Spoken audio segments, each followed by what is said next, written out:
Hello, and welcome to episode 10 of the weekly Security Mashup. I'm Taylor Armerding, Senior Security Strategist with the Synopsys Software Integrity Group, back again to talk about what's trending in software security and insecurity, including how to improve your own security. So, starting at the top, page 1, another inside job.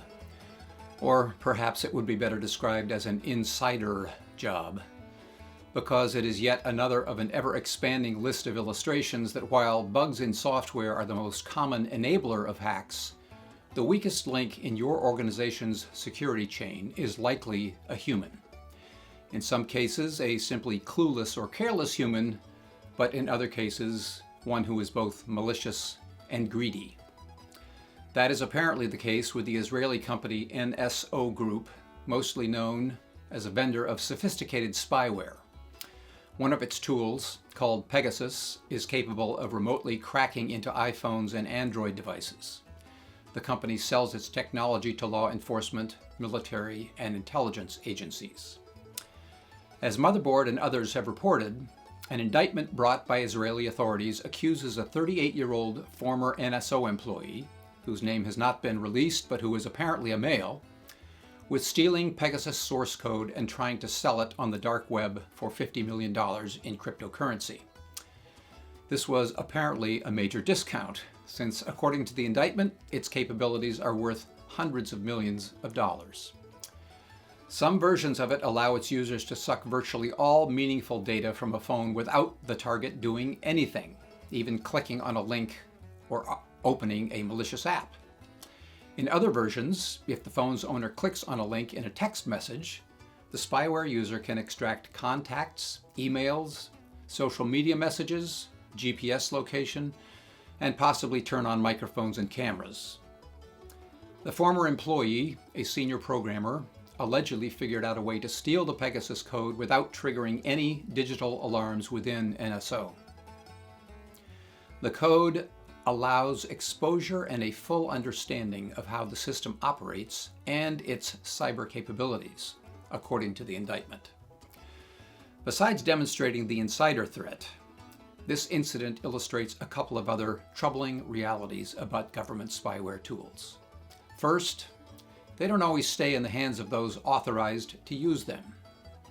In the US, hacking tools stockpiled by the CIA famously ended up in the hands of WikiLeaks, which named the cache of data Vault 7. Second, while the stated intent is for them to be used to spy on terrorists and criminals like drug kingpins, they can be abused, especially in repressive regimes.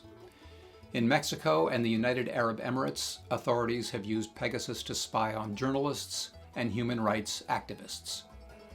At the moment, the theft is being described as a near leak, since a prospective customer who told the defendant he was interested in buying the spyware instead reported the attempted sale to NSO, leading to the arrest. Well, maybe. If the employee was trying to sell it before he got caught, it's hard to believe there won't be a version of it circulating somewhere in the wild. Page 2. You've sent mail to everybody. You've perhaps heard that privacy is dead? Here's another example, probably number 12,682. Yeah, that's just an arbitrary number. It could be only 12,645, or it could be more. But the bottom line is that if you don't want people other than your intended recipients reading your emails, it's probably best to find another way to communicate. Definitely don't use Gmail.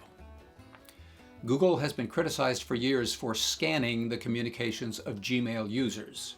You know, just so the company could enhance the user experience and send them relevant ads. The only user experience most people want is to be able to send and receive mail without their inbox getting cluttered with unsolicited promo and without anybody spying on them. As our friends at the Naked Security blog noted this past week, privacy advocates have been complaining and even suing Google over this for more than a decade. And a year ago, the company made what it apparently considered a concession when it said it would no longer target its users with personalized ads. But that doesn't mean Google stopped its scanning. If anything, things are likely worse. The Wall Street Journal reported last week that third-party developers are allowed to read, as in manually read, the emails of millions of Gmail users. Supposedly, this is all about helping you. An app needs to read your mail so it can do stuff like automatically book appointments for you. And supposedly, this info is collected only if you, the user, give explicit consent. But, as Naked Security noted, what users may not have known is that this doesn't only give the third-party company's software access to your email, it gives developers inside those companies the ability to manually access them too. The companies, of course, contend that what they collect, view, and share, or sell, is covered in their privacy policies. It probably is. It's also a certainty that hardly anybody has several hours to pore over dense, obtuse legalese of every app they want to use. Keep in mind, for the average user, nothing online is private. Page 3, their very own court. We've got criminal court, we've got juvenile court, housing court, land court.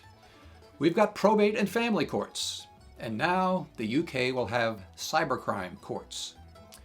ZDNet reports that the City of London Corporation and the judiciary have agreed to establish an 18-courtroom centre that will include a court devoted to hearing cybercrime cases. The new court complex, which will also include a new police station, will likely have plenty of business. According to the Office for National Statistics' latest crime survey for England and Wales, UK residents reported 4.7 million incidents of criminal fraud and cybercrime in the past year, the majority of them bank and credit card fraud. The annual losses for Brits are estimated at 4.6 billion euros. Catherine McGuinness, policy chair of the City of London Corporation, pronounced herself particularly pleased that this court will have a focus on the legal issues of the future, such as fraud, economic crime, and cybercrime. Actually, those are very much the legal issues of the present.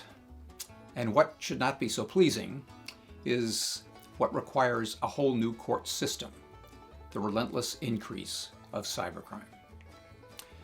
And that's it for this week. The Weekly Security Mashup is a group effort, so thanks again to our entire content team. And thanks to you for watching. Help us spread the word. Tweet it, link it, share it, and come back again next week. I'm Taylor Armerding for the Synopsys Software Integrity Group, where we help organizations build secure, high-quality software faster.